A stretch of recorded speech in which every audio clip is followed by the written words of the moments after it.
Los martes a las 8:30 en El Balance nos vestimos de gala para recibir los debates Transforma España.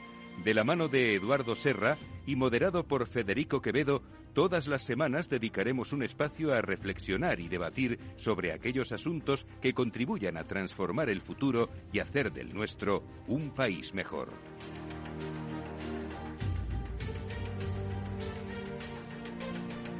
Eduardo Serra, buenas noches. Buenas noches, Federico.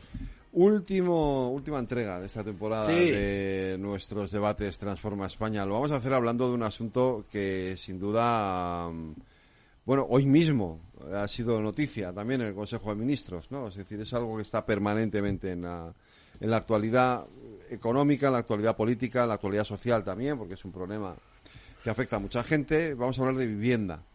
Y lo vamos a hacer de la mano de dos personas que de esto saben no poco, como diría Mariano Rajoy, o mucho.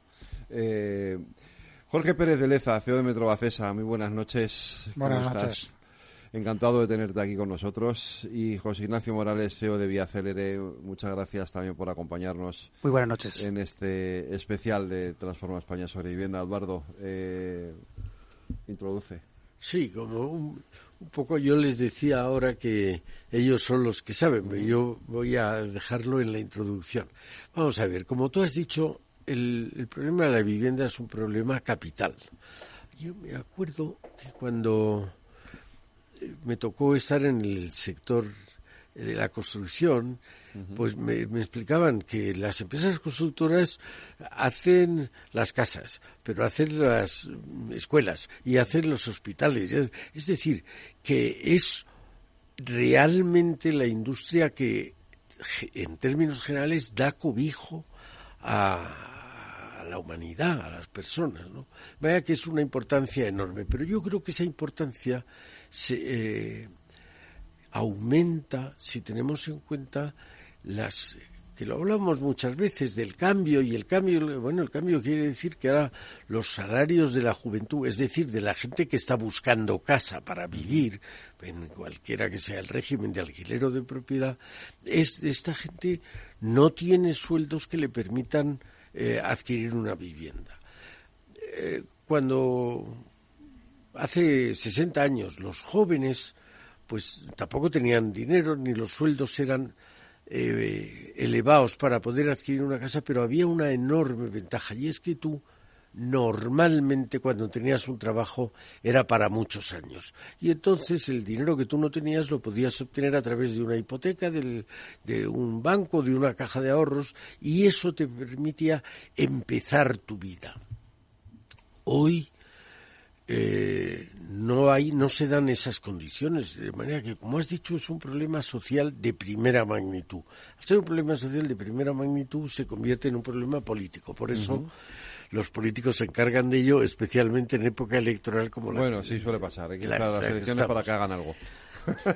Y esa importancia política no deja atrás la importancia económica.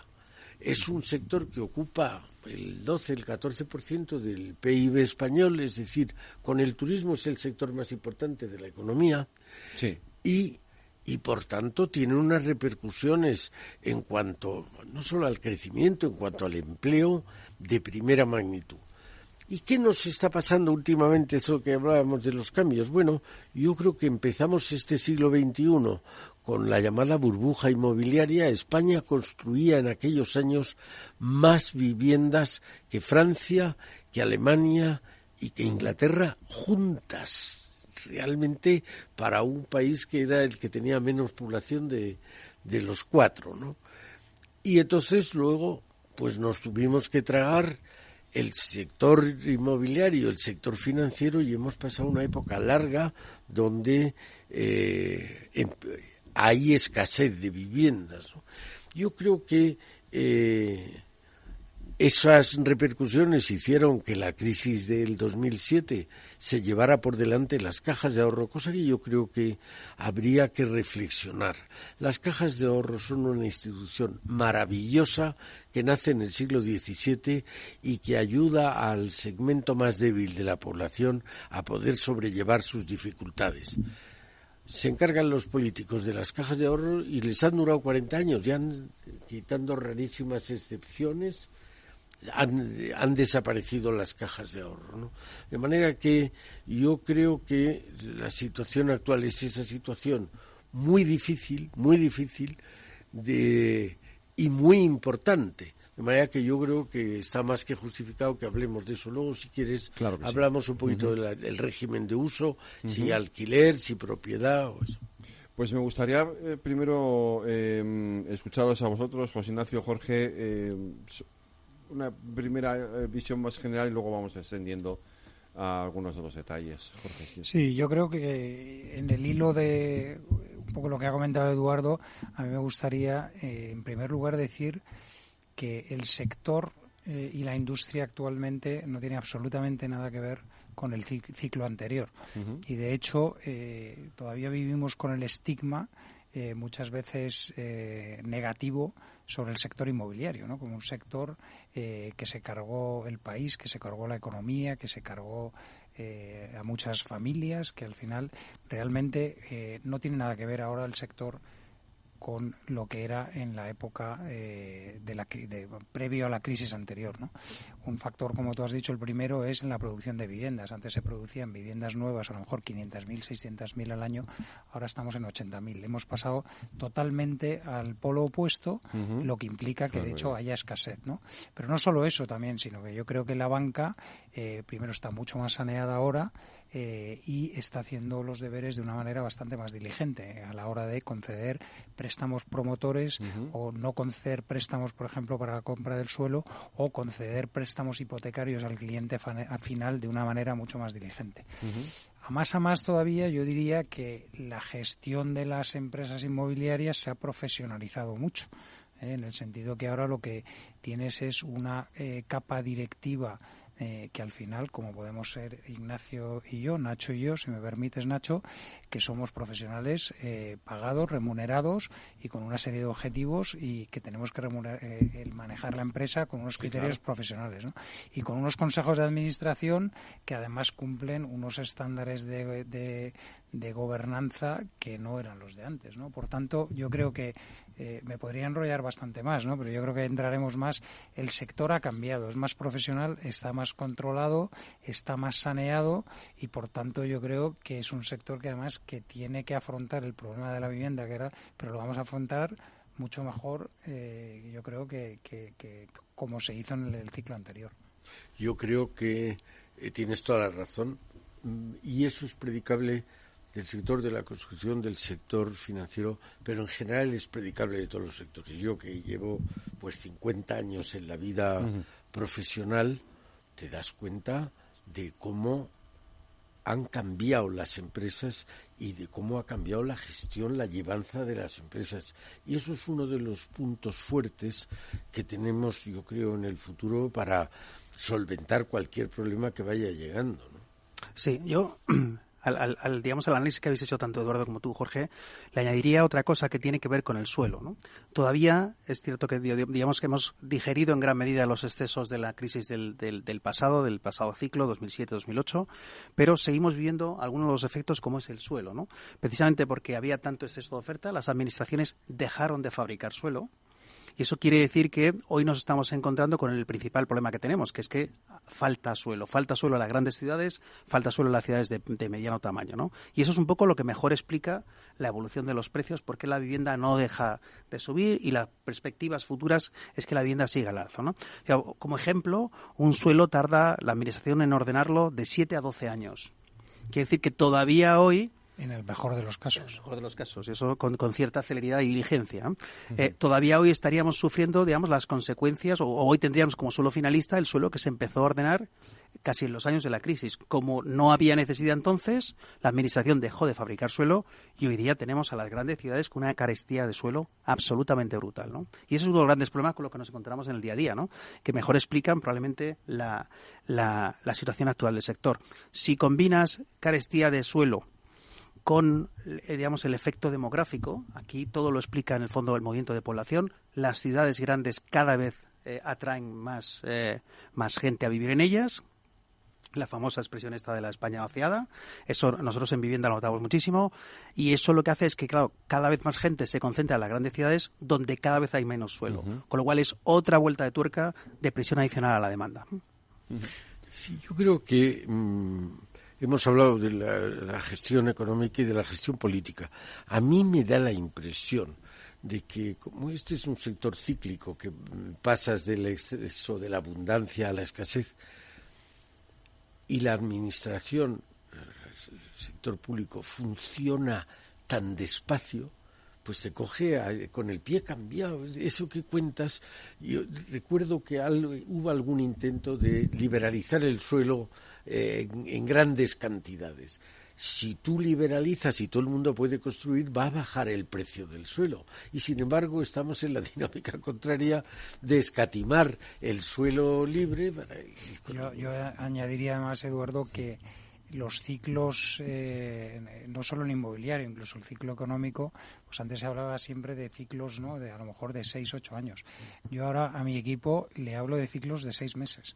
Porque realmente, sí, no te sorprendas. No, porque, es que, claro. Porque tenemos unos elementos, sobre todo los últimos 2 años que hemos tenido, geopolíticos o de carácter sanitario cambiantes, que ya te pueden ocurrir en cualquier momento. Entonces, de momento, cuando pensábamos que el ciclo estaba estabilizado, etcétera, te llega una pandemia. Cuando salimos de esta, de repente te llega la guerra de Ucrania que, digamos, distorsiona completamente toda la logística de la cadena de producción de no solo del sector inmobiliario, de la industria inmobiliaria, sino de otras, y eso nos ha generado dentro de este ciclo pues 2 o 3 subciclos. Por lo tanto, esa, digamos, lentitud o esa que comentas tú, esa lentitud de la administración todavía se convierte en un problema mayor cuando estos ciclos de alguna manera se acortan claro. O tienes subciclos dentro, es que al final tienes subidas y bajadas que te exigen una reacción mucho más rápida, ¿no? Y es cierto que bueno, lo que ha comentado Nacho, que yo creo que demográficamente también este ciclo no tiene nada que ver con lo que tenía en el pasado, ¿no? Nos centrábamos mucho antes en hablar, es que en España hay 600.000 viviendas vacías, de las cuales se han absorbido aproximadamente 250.000, quedan 350.000 vacías que no se van a llenar nunca. Que están en sitios donde la gente vacías. No quiere vivir. Totalmente de acuerdo. Donde la gente no quiere vivir. Entonces, es más, es probable que todavía crezca el número de viviendas vacías, porque lo que va a haber es migración de gente joven, etcétera, que busca empleo donde están las oportunidades, viene a las ciudades grandes y entonces, pues que dejará casas vacías, ¿no? Sí, termina.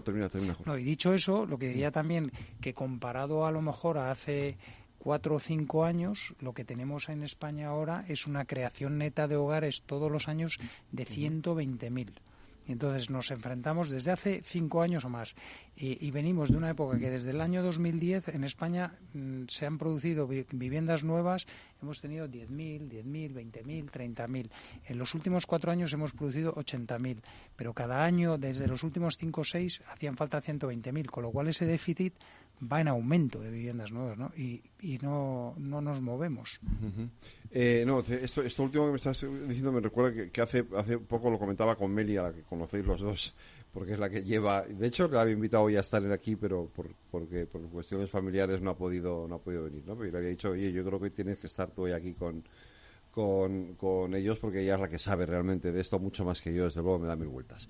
Pero el otro día comentando con ella esto, es verdad, a mí me llama mucho la atención este gap, ¿no? Entre la necesidad que hay de viviendas y la poca construcción que hay de viviendas, que es ahora, porque sí que hubo un momento de pronto de un boom brutal en el que lo que había era mucha vivienda y menos demanda. Ese salto O sea, no se ha estabilizado, sino que lo que ha habido es un proceso justo al contrario. Bueno, claro, y al final, digamos que el problema siempre está en los detalles, ¿no? Ajá. Cuando coges el cómputo general de vivienda, efectivamente, como apuntaba Jorge, claro, 600.000 viviendas vacías, el problema es que las viviendas están donde la población no las quiere. Por tanto, van a estar vacías, vamos a decir, de forma estructural, ¿no? Nosotros internamente, tirando un poco de humor, la llamamos ADNs, ¿no? Que son activos para devolver a la naturaleza. Las puedes demoler porque nadie las va a ocupar, no sirven para absolutamente nada. Vamos, ¿no? Ni siquiera para que las ocupen. Ni siquiera, bueno, Dios bendito, ojalá, ¿no? Las ocuparan allí porque no harían daño a nadie frente a las que ocupan en las grandes capitales, ¿no? Que es donde realmente hace daño la ocupación, ¿no? Y el problema que tiene es que, claro, lo apuntaba Jorge, si la población va hacia la gran ciudad y en la gran ciudad no ha habido suelo y además la vivienda que nosotros, vamos a decir, producimos con obra nueva, tienes en muchas de ellas 2 veces la demanda frente a la oferta, estructuralmente estás acentuando el desequilibrio cada vez más cada año. Ese es el verdadero problema, que es un problema además que no tiene ni una solución fácil ni una solución rápida, lamentablemente. Por eso, cuando preguntas, oye, ¿cuáles son las previsiones de la evolución del precio de la vivienda? Seguirá subiendo sin lugar a dudas.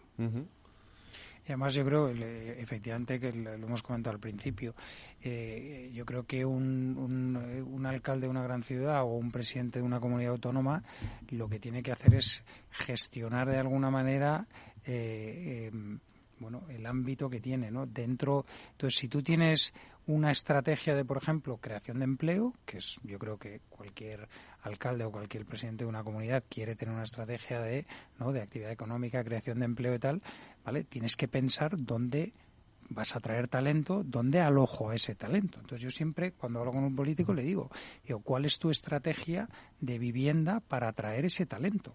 Porque si quieres atraer talento joven, traer talento bueno, o, oye, también mano de obra de todos los segmentos, ¿no? Yo creo tienes que tener una estrategia muy específica de cómo vas. Y eso, yo creo que pues muchas comunidades autónomas o ayuntamientos, no todos, pero adolecen de ella, ¿no? Y yo creo que es muy importante porque además, como hemos dicho, o sea, el producir suelo, en el mejor de los casos, con las leyes que tenemos, y ha habido algunos ejemplos recientes que se van, de alguna manera, simplificando los trámites administrativos que hay, pues se puede reducir algo ese plazo, pero en el mejor de los casos 10 años estás hablando y dices, tengo que solucionar un problema que vengo ya arrastrando con déficit desde hace 5 y tardo 10 en empezar a solucionarlo, porque el suelo que hay ahora mismo que está saliendo, pues realmente Madrid quizás con las bolsas de suelo del sureste pues sí que tiene ahí una oferta que va a poder, pues en total son cerca de 120.000 viviendas que yo creo que van a ayudar a que la gente, además vivienda, pues que será a unos precios más contenidos, a lo mejor la demanda de los próximos 5 años con eso la tenemos cubierta, pero es que el político tiene que pensar no a 5 años, hay que pensar a 15. Y entonces dices, vale, ¿cuál es la siguiente loncha de suelo que produzco si es que quiero que mi comunidad autónoma crezca en empleo, crezca en actividad económica y va a crecer en población, ¿no? Entonces yo creo que es un tema estratégico, o sea, no es solo político, es un tema que si yo como CEO, si fuera CEO de una comunidad autónoma, que no lo seré, lo que haría sería pensar a 15 años, porque realmente es lo que te lleva este ciclo, es lento.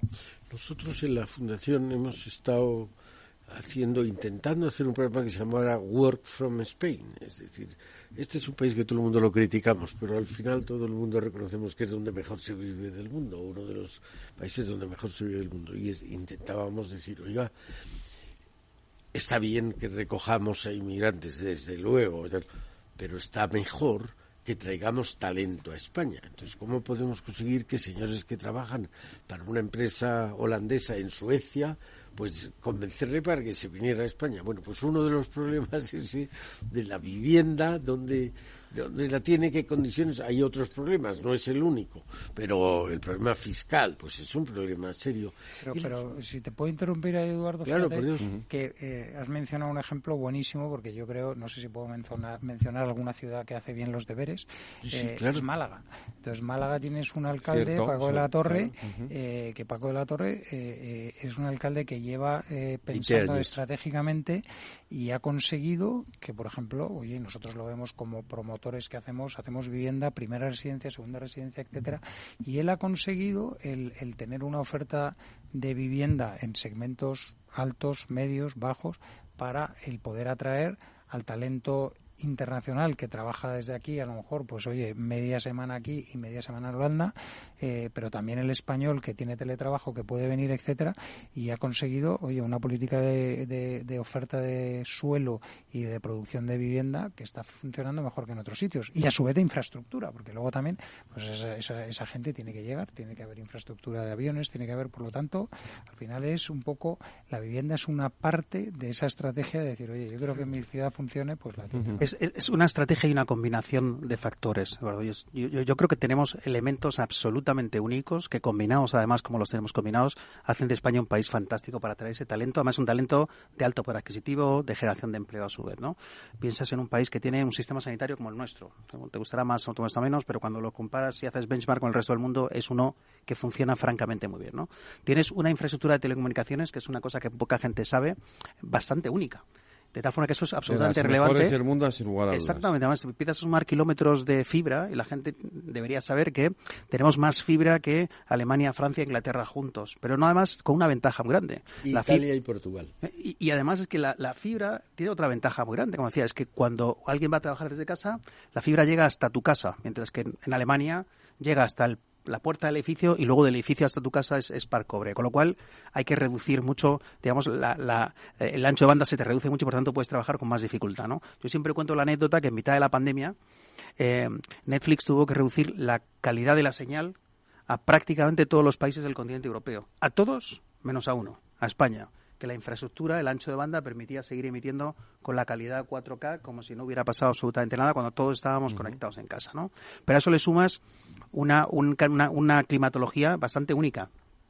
Yo diría, un poder adquisitivo donde cualquiera se sorprende un poco de lo bien que se come y se bebe en este país. Gastronomía, la vivienda todavía a precios muy asequibles. Lamentablemente hemos tenido algún disgusto, como por ejemplo la fiscalidad, ¿no? Esta idea de poner un impuesto adicional a una persona que viene a invertir en España, a comprar una vivienda de alto valor, va en la línea contraria de lo que uno debería pensar que se debe hacer cuando quieres atraer el talento de fuera. Si quieres atraer gente muy talentosa, como ya ocurre, por ejemplo, en algunas comunidades autónomas, como en Málaga, ¿no? Como el Junta de Andalucía. En Málaga tenemos el hub de Citigroup para toda Europa.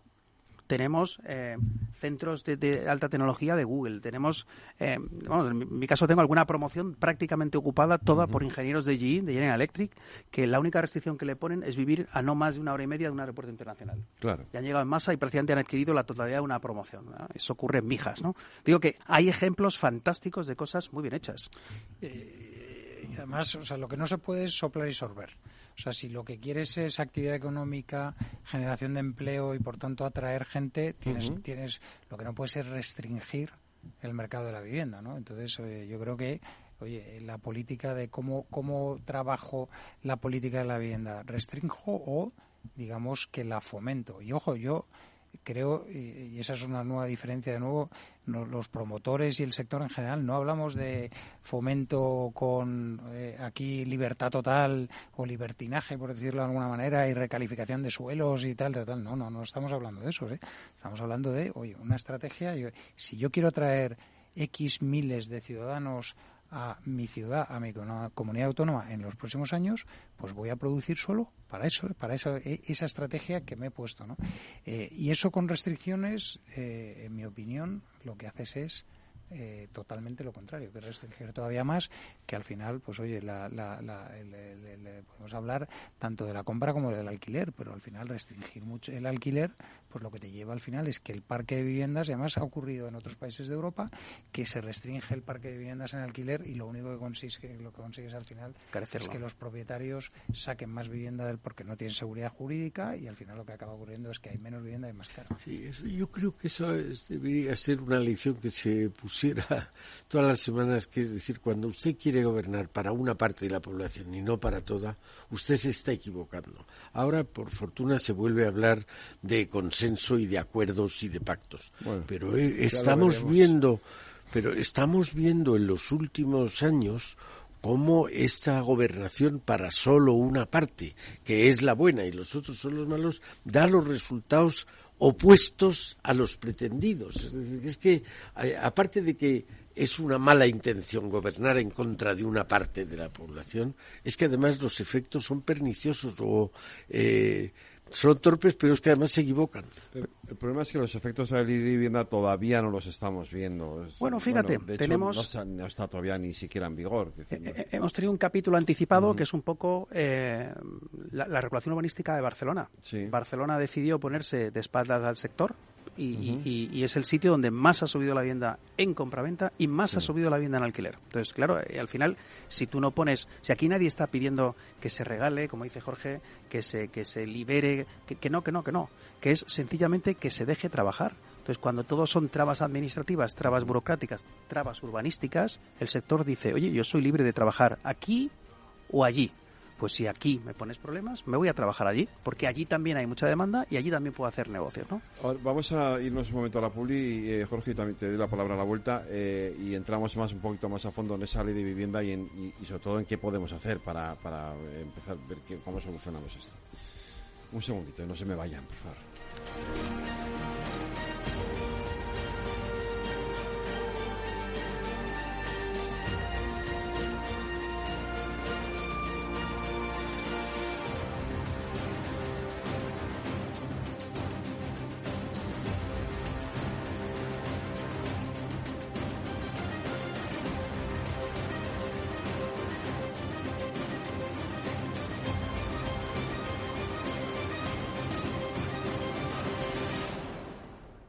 Transforma España.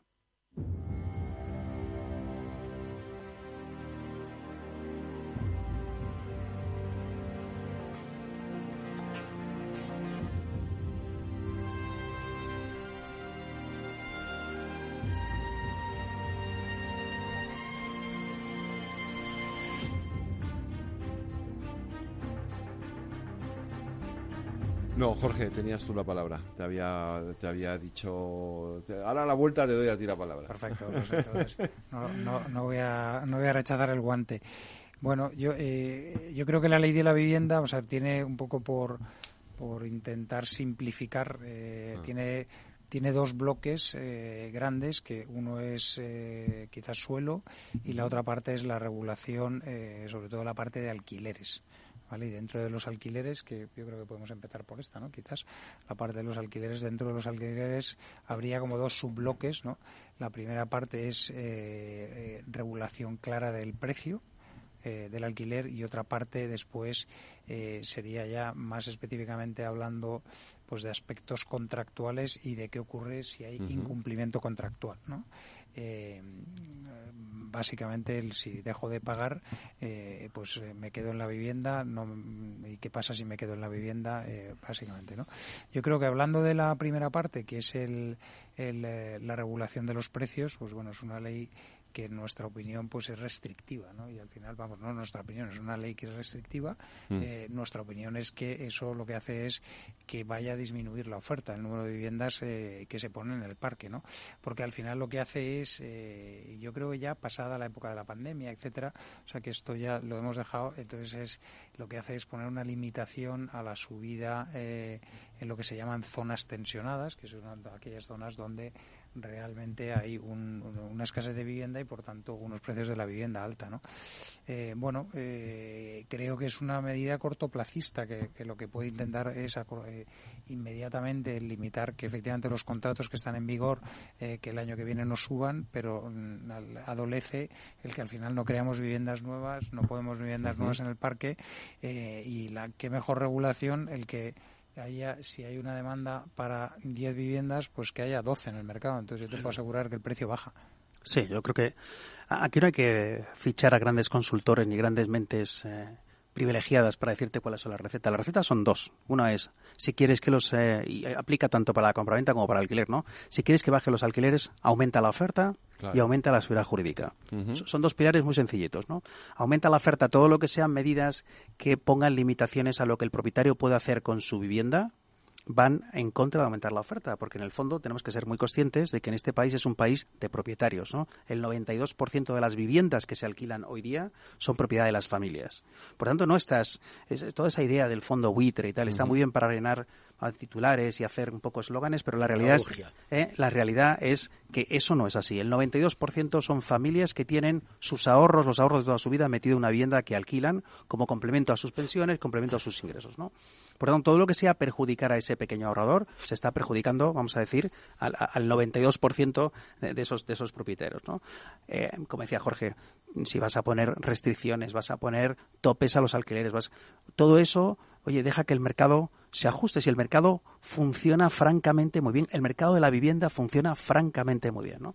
Y luego el otro pilar, que es la seguridad jurídica, claro, sorprende, y además cuando intentas explicar al capital extranjero el fenómeno que tenemos en España de la ocupación, es que no dan crédito. Uh-huh. Es que no se pueden explicar cómo, haciendo un paralelismo, ¿no? Tú te sorprendes a alguien dentro de tu coche y es un robo. Sí. Sorprendes a alguien dentro de tu casa y es una ocupación donde tú tienes que acreditar, como establece la ley de la nueva ley de la vivienda, básicamente la vulnerabilidad. Pero yo yo solo tengo que demostrar que la vivienda es mía, que me la han ocupado y ese señor debería estar fuera de la vivienda de forma tan rápida como está fuera de mi vehículo, ¿no? Uh-huh. Esos dos pilares son los que funcionan, aumento de la oferta y aumento de la seguridad jurídica.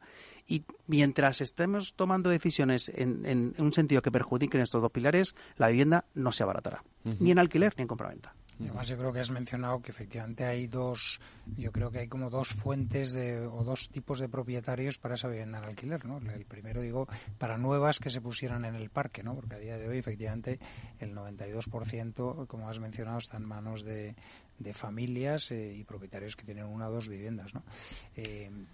Ese que decías tú, ¿se nota el efecto de la ley de la vivienda? Pues sí,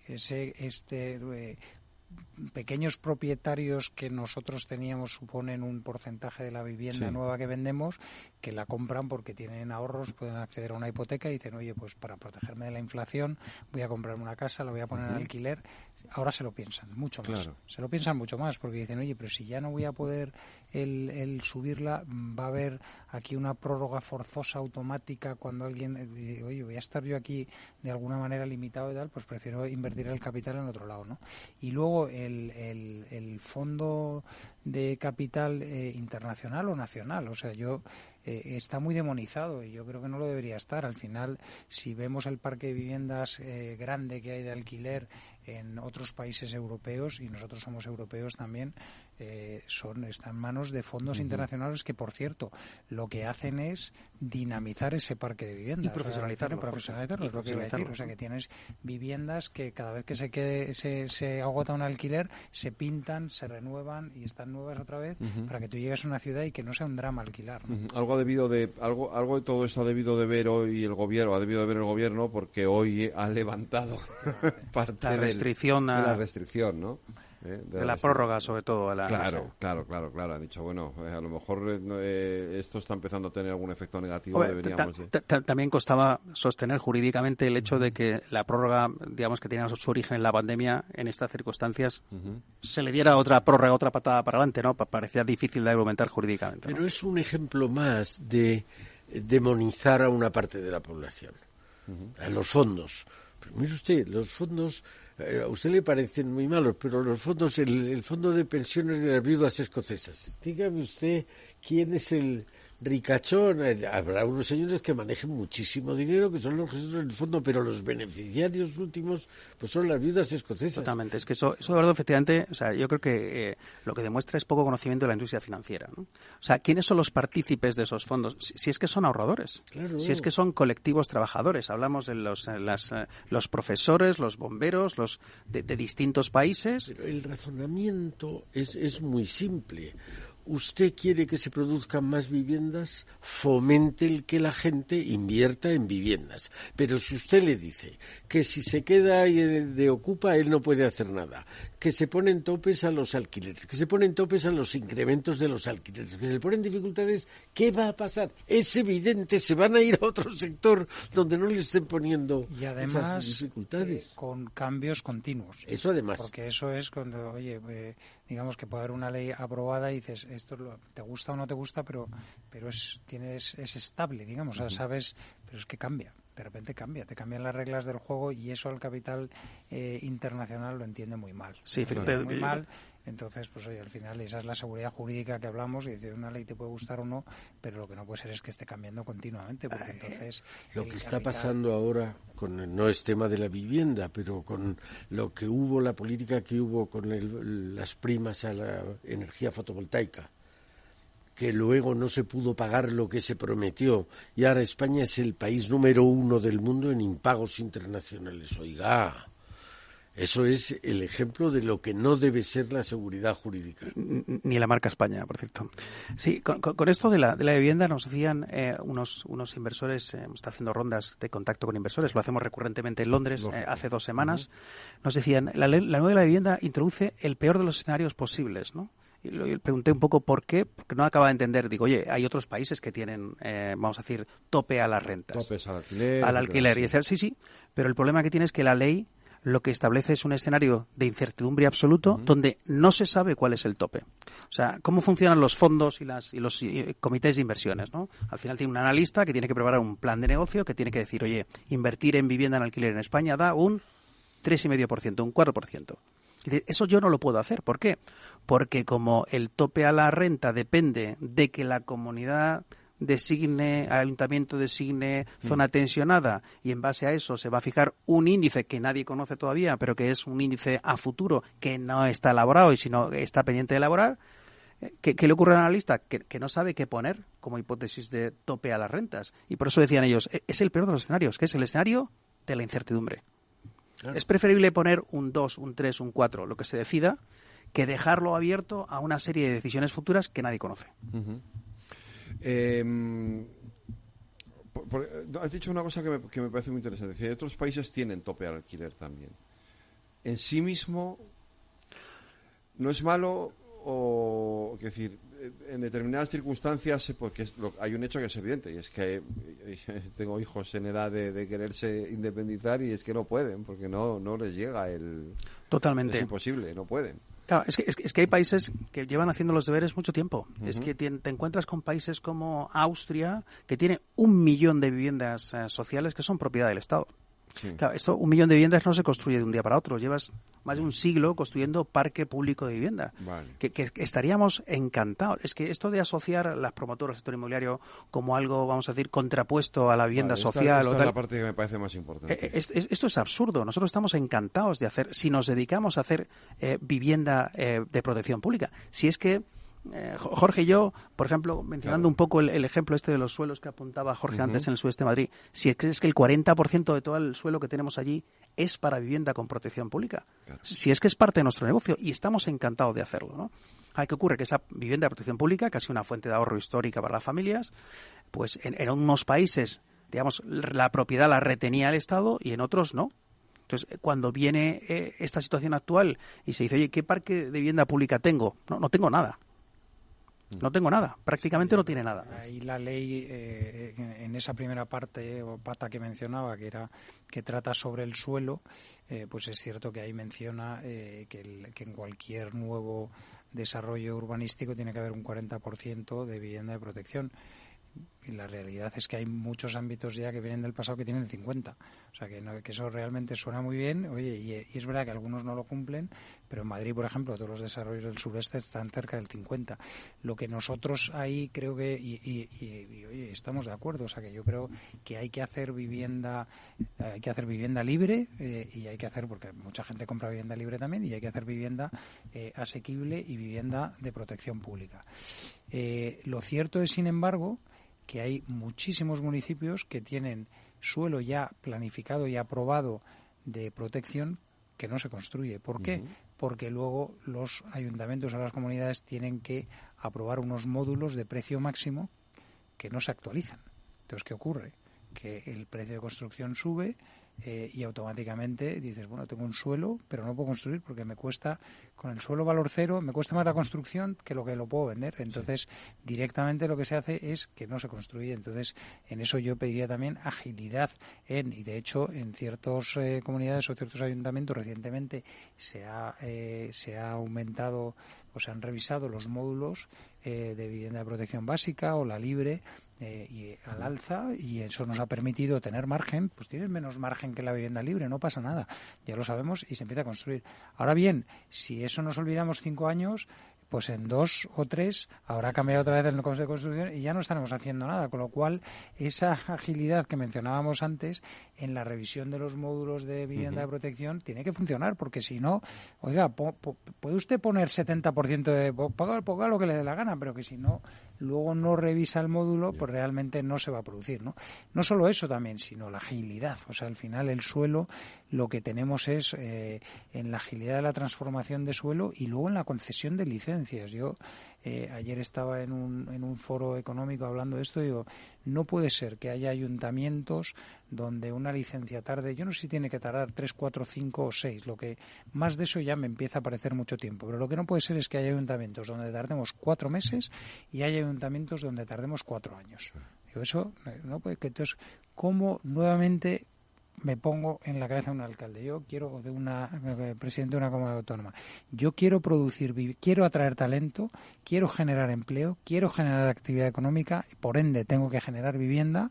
Pues por favor, deme usted suelo y agilíceme esos procesos. O sea, si yo tardo entre una vivienda, una licencia en muchísimos municipios de España, tardamos 2 años, son 2 años que no estás produciendo vivienda para poder bajar esos precios y atraer el talento que quieres atraer, ¿no? Y a veces, como bien apuntas, Jorge, no se trata de inventar la rueda está inventada. Aquí te coges las grandes ciudades y tienes muchos suelos que tienen destino, que se fijó el destino del suelo hace 50 años, que ya no son viables. Vas por las calles de Madrid, Barcelona, Bilbao, Málaga, grandes ciudades, Sevilla, Valencia, y te encuentras de repente naves industriales rodeadas de edificios residenciales. Bueno, es la regulación la que impide tirar esa nave industrial y construir vivienda, que es lo que se necesita en ese barrio. Pero es lo que llevamos reclamando muchos años, que es la flexibilidad del uso del suelo. Oye, no puede ser que por una norma de hace 50, 60 años se dijo que ese solar iba a estar destinado a un uso industrial y ha cambiado la fisonomía de la ciudad, la necesidad de la ciudad, pero por una norma de hace 60 años ese edificio sigue siendo industrial. Eso no tiene ningún sentido. Eso es tan sencillo como emitir una ley que permita la flexibilidad en el uso del suelo. Y aumentas la oferta de vivienda de forma automática, vamos a decir, de un día para otro. Y a coste cero. Y a coste cero. Incluso, por ese cambio de uso, que la administración cobre unos impuestos al promotor. Oye, si el promotor se ve beneficiado por ese cambio de uso, que la administración también, las arcas de la administración se vean también, vamos a decir, favorecidas por ese cambio de uso, si todo el mundo va a hacer negocio. No habría ningún problema, pero sobre todo pensando en el consumidor final, en tus hijos que mencionabas antes, la gente joven que tiene que acceder a esa vivienda, ¿no? Yo creo que, Nacho, ha habido iniciativas, por ejemplo, en la Comunidad de Madrid, como el Plan Vive, que son muy positivas, en las cuales, oye, la Comunidad de Madrid hace una concesión, que no estamos acostumbrados a que sea una concesión. Normalmente en España, siempre que se habla del inmobiliario, del suelo, el edificio tiene que ser en propiedad. En muchos países existe la concesión a largo plazo, que en el fondo es la titularidad la propiedad sigue siendo de la comunidad autónoma, pero te ceden el uso 99 años. 99 o 50 o 75, o sea que eso es, y es una manera de poner uso de propiedad pública, de darle uso, de ponerlo en funcionamiento y al final atraer. Ahora bien, si luego de repente, entonces esos son suelos que se ponen para atraer capital internacional o nacional que ponga los millones que hay que poner para construir, que es que no son pocos. Esto es un negocio que, nos guste o no nos guste, es caro, y para luego alquilarlo. Entonces es una iniciativa muy buena, que yo creo que se tendría que hacer más, porque muchas veces el suelo público es el mejor suelo que queda en las grandes ciudades. Pero luego restrinjo completamente la parte del alquiler. Entonces digo, bueno, ven aquí, invierte millones, y cuando los has invertido o estás pendiente de invertirlos, te digo, oye, ya por cierto, el alquiler no se puede revisar, ¿no? Para los próximos 45 años, ¿no? Se puede revisar al 2% por debajo del IPC. Eso no tiene ningún sentido, ¿no? Ningún sentido. Eduardo. No, bueno, yo creo que estamos viendo en carne viva el problema y las causas del problema. Yo creo que se ve que todo lo que sea flexibilidad es bueno y que todo lo que sea rigidez es malo. Eso de mantener los módulos años, no dejar que se alteren los topes. En general, el intervencionismo en la economía es muy negativo. Bueno, yo recuerdo el franquismo tuvo un concepto de poner límites a los alquileres o hacer la prórroga obligatoria, y llegó el socialismo, tuvo que ser Boyer, el año 83, el que liberalizó los alquileres, y aquello produjo que parecía en principio lo contrario. Oye, los socialistas, pues no, aquello era un socialismo inteligente. Y yo creo que todo lo que sea dar flexibilidad a este sector y dejar que cada uno haga su parte, que el señor que tiene dinero quiera invertir en vivienda y construya viviendas, que el sector que la necesite pueda, que va creciendo la oferta y la demanda y vamos obteniendo bienestar para unos y beneficio para los otros.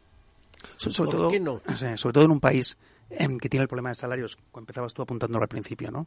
Y que tiene un problema de sostenibilidad del sistema de pensiones a largo plazo. O sea, el hecho de que alguien pueda afrontar su jubilación a la edad que sea y en las condiciones económicas que sea, pero poder garantizar que esa persona tiene una vivienda en propiedad es poder garantizarle una vejez digna. Claro. De lo contrario, si tú estás, digamos, produciendo generaciones de gente que no van a poder acceder a la vivienda nada más que en régimen de alquiler, eso socialmente tiene un peligro enorme, que es que cuando vienen mal dadas, y lamentablemente la economía crece por ciclos, te puedes encontrar con un segmento muy importante de la población que entra automáticamente en una situación de pobreza extrema, porque deja de tener dinero, deja de tener la renta disponible para pagar un alquiler. Entonces, es que pensando a muy largo plazo, como apuntaba Jorge, yo creo que garantizar el acceso a la vivienda, dejando la ideología y la demagogia a un lado, de verdad tiene que ser una obligación para todos los políticos, ¿no? Bueno, yo creo que hay fases de alquiler, que tienes que ofrecer más alquiler, que son fases, y luego hay fase que se pasa a la propiedad, ¿no? Y yo creo que, por ejemplo, una medida que para que hablabas de tus hijos y tal, que recientemente nosotros la llevábamos pidiendo desde hace tiempo, porque bueno, son programas, digamos, de ayuda para jóvenes que tienen una capacidad adquisitiva suficiente para afrontar el pago de una hipoteca, pero carecen del 20 o 30% que necesitan para la entrada, ¿no? Y eso ha habido programas de éxito, siempre se habla mucho del Help to Buy. Yo tuve la suerte de trabajar mucho tiempo en Rumanía y en Polonia. Rumanía se llamaba Prima Casa, porque es la primera casa, ¿no? Y era un programa exitosísimo y en las cuales pues el gobierno lo que hacía era daba un aval que complementaba, ayudaba con ese 20%. Además, las hipotecas, los bancos, entonces estaban contentos porque decían, pero hacían bien sus deberes, que eso es importante también. No quiere decir, o sea, dar un aval del 20% no quiere decir que luego el banco no tenga que ver que se va a poder devolver la solvencia del cliente, ¿no? Y entonces el impago, la tasa de impago que había era más baja que en hipotecas normales, porque se hacían bien los deberes y se conseguía, oye, que un matrimonio recién casado, que los dos trabajaban y que podían perfectamente tener un pago de la hipoteca, además con una tasa de esfuerzo, que es lo que dedicas de tu renta disponible al pago de la hipoteca, con, digamos, un nivel no muy elevado, es decir, que no fueras demasiado forzado, pero claro, no tengo, o sea, yo me voy a comprar una vivienda de 250.000 euros y es que entre el 20% más el IVA tienes que tener 60.000 euros, pues eso, ahí necesitas la ayuda, ¿no? Yo creo que eso, curiosamente, que se ha implantado pues yo me acuerdo hablar mucho con la consejera de infraestructuras, que ahora es la alcaldesa de Granada, en Andalucía, promoviéndolo, lo pusieron en marcha, en la Comunidad de Madrid se puso en marcha, ahora el gobierno lo ha adoptado, pues oye, fantástico. Yo como digo, que ese tipo de, si funcionan en otros sitios, hay que ser a color, lo que hay que es solucionar el problema de la vivienda, ¿no? Entonces, ahora se habla de avales del ICO que precisamente solucionan esto. Pues yo creo que es una magnífica iniciativa que al final está de una manera funcionando ya en algunas comunidades autónomas, pero pongámosla a nivel nacional. Bueno, eso es una de las pocas cosas buenas, yo creo, que se están proponiendo, ¿no? El que sea el Estado el que avale a los jóvenes para poder tener ese acceso a la vivienda. Tomás, comentabais la diferencia entre, o sea, el tema del alquiler, la compra. Es verdad que en España yo siempre había tenido esa percepción, ¿no? De que nos obsesionábamos un poco, esto se ha dicho mucho, con comprar, cuando en otros países prácticamente la compra es el factor minoritario, es la opción minoritaria. Y se tiende más al alquiler, ¿no? Pero eso es por un diferencial, vamos a decir, pensiones. Es tan sencillo como eso. Es decir, un alemán, un suizo, no tiene absolutamente ninguna duda de que con su pensión va a poder pagar un alquiler en el centro de la ciudad el día de mañana. El problema es que el español tiene muy claro que con su pensión no lo va a poder pagar. Vale. Entonces, digamos que no es una elección personal voluntaria y libre. Es básicamente lo que toca hacer si quieres garantizarte que vas a tener una vejez, como decía antes, con un poco más, vamos a decir, de holgura económicamente hablando, ¿no? Claro, en principio la idea era, usted con 30 años se compra una casa con una hipoteca de 30 años y al final, cuando tiene 60 y la pensión no le va a dar a usted ya tiene en propiedad una casa y por lo pronto usted no tiene que seguir pagando la hipoteca ni el alquiler, de manera que eso estaba bien visto, pero eso depende de las circunstancias sociales de cada país y las circunstancias personales de la gente. Hoy, antes, el impuesto de sucesiones era un impuesto que parecía que solamente afectaba a los ricos. No se han dado cuenta que la clase media ha pasado de ser el 15% a ser el 75%. Y esa clase media, que al final todo lo que puede dejar a sus hijos es un piso, el impuesto de sucesiones le obliga a vender el piso para poder pagar el impuesto. Pero no tiene razón de ser, ¿no? Sí. Dicho eso, es verdad que si en Alemania o en Austria tienes un 50% o 60% del alquiler, aquí el porcentaje, que ahora es el 8%, pero era menor, también es bajo. Entonces, hay como siempre, hay un término medio, ¿no? Entonces, yo creo que aumentar ese porcentaje, o sea, que aumentar el parque de viviendas en alquiler y que además sea un parque profesionalizado, porque que tú llegues a una ciudad y vayas a alquilar una vivienda y encuentres una vivienda que te den ganas de vivir ahí, ¿no? Que no esté hecha polvo, que tal.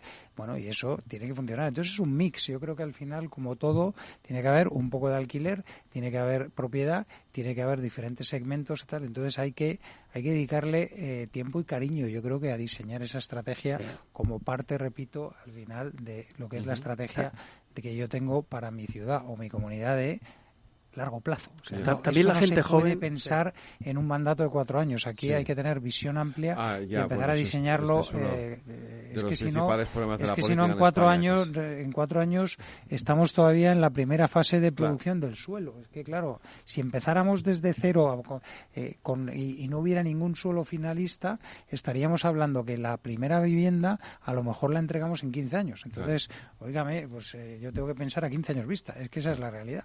Sí, también la gente joven ha cambiado mucho las prioridades, ¿no? Eso lo vemos no solo en la vivienda, lo vemos en cuando te compras un vehículo, por ejemplo. Bueno, es que casi cuando tenías 18, hace 30 años, cuando tenías 18 años, 30, 40 y 60 años, me atrevo a decir, ¿no? Tu primera ilusión era sacarte el carnet de conducir y acto seguido como primer símbolo de independencia era comprarte un vehículo, ¿no? Y cuando habías comprado un coche, lo siguiente que hacías era pensar un poco en la casa, ¿no? Yo creo que la gente joven lo que hace ahora es precisamente una cosa que apuntaba Eduardo, que es, yo diría, menos seguridad laboral, no hay un trabajo para toda la vida. Dice, oye, yo creo que tengo que ir amoldando mis decisiones también a mi situación laboral, a mi situación, vamos a decir, económica, ¿no? Eso casi fuerza a la gente joven a estar un tiempo con mucha más cintura frente al cambio de la que teníamos, vamos a decir, hace 30, 40 o 50 años, ¿no? Y eso fuerza a que antes podías pensar en comprarte una vivienda casi con los 23, recién acabada un poco la carrera, encontrar tu primer empleo, etcétera, etcétera. Y ahora ya, digamos, nuestros clientes medios, que es un tema en el que invertimos mucho dinero en conocer al cliente, son clientes que tienen entre los 35 y 40. Son los que afrontan la compra de la vivienda por primera vez, que tiene unas implicaciones brutales, evidentemente, en el número de hijos, en la estructura de la familia, etcétera, etcétera, ¿no? Una vez más hemos estado hablando de flexibilidad y ahora cuando dices adaptarse, para adaptarse hay que ser flexible, a ver cuáles son las circunstancias, las necesidades de cada uno y vamos a ver si nos adaptamos. Pero eso con una disposición rígida, una ley que no cambia los topes en 20 años, mire usted, eso es lo... Ciclos cada vez más cortos, con lo cual, claro, o sea, al final la tecnología, la capacidad de decisión, cada vez más datos que te permite tal, eso lo que hace es que acelera los ciclos, entonces hay que ser más ágiles en todo. Y gente joven con una movilidad, pues tiene más preparación que nunca, habla más idiomas que nunca. Entonces, si no lo tienen claro aquí en Madrid, buscarán tenerlo claro en Londres, en Nueva York, en Boston o donde sea, ¿no? Claro, obviamente, efectivamente. Pero, en cualquier caso, hoy por hoy seguimos teniendo un mercado muy anquilosado, ¿no? Entiendo, por lo que rígido. Rígido, eso es, más bien rígido. Un mercado excesivamente rígido. y con muy poco probabilidades de que en el medio plazo la tendencia cambie. O sea, ninguna probabilidad. Esto es matemática, vamos a decir, de la básica, ¿no? Es decir, el suelo es el que es, la demanda está ahora mismo, mucho más vitaminada que la oferta, con lo cual no podemos poner una solución encima de la mesa. Es que es como es, ¿no? El diagnóstico es bastante, yo diría, coincidiríamos casi todos los que trabajamos en este sector, ¿no? Pues conclusiones, Eduardo. Pues yo repetiría casi una vez más, encontramos que el secreto para ir pudiendo vivir mejor es la flexibilidad en todos los ámbitos. Y la flexibilidad está reñida con la intervención del Estado, de los poderes públicos. Que eso no significa que el Estado no tenga su trabajo también en esto, ¿no? No, absolutamente. Yo creo que un trabajo fundamental es, digamos, garantizar esa seguridad jurídica y un cambio normativo, vamos a decir, lo menos posible, es decir, cierta estabilidad de la norma que regula la vivienda en un sentido amplio y luego todas las medidas que vayan encaminadas a aumentar la oferta, ¿no? No hay otro truco. Jorge. Colaboración público-privada es fundamental, totalmente de acuerdo, porque hay suelo público que se puede poner en carga y luego, que quede claro, nosotros no estamos en contra de ayudar, el Estado al final tiene que mirar por los más desfavorecidos y ayudar a esos desfavorecidos, pero eso no implica restricción. Lo que implica es, en aquellas ciudades donde hace falta vivienda, no estamos hablando de construir masivamente, donde hace falta vivienda porque hay empleo, quiero generar empleo, ahí pues tengo que tener una estrategia para todos los segmentos, para vivienda libre, para vivienda asequible, para vivienda protegida y para aquel que no se pueda permitir una vivienda, y eso va a través de parque público que no hay, con lo cual es fundamental la colaboración público-privada. Ni se va a poder hacer vivienda solo público, ni lo vamos a poder hacer solo los privados. Pero hay una cuestión, que estoy completamente de acuerdo, pero hay una cuestión que es cuando yo digo que la intervención del Estado es nefasta, no es que el Estado no intervenga, sino que intervenga donde tiene que intervenir. Haga usted leyes sensatas, pero no se dedique usted a meterse entre al propietario y el inquilino a fijar el tope de...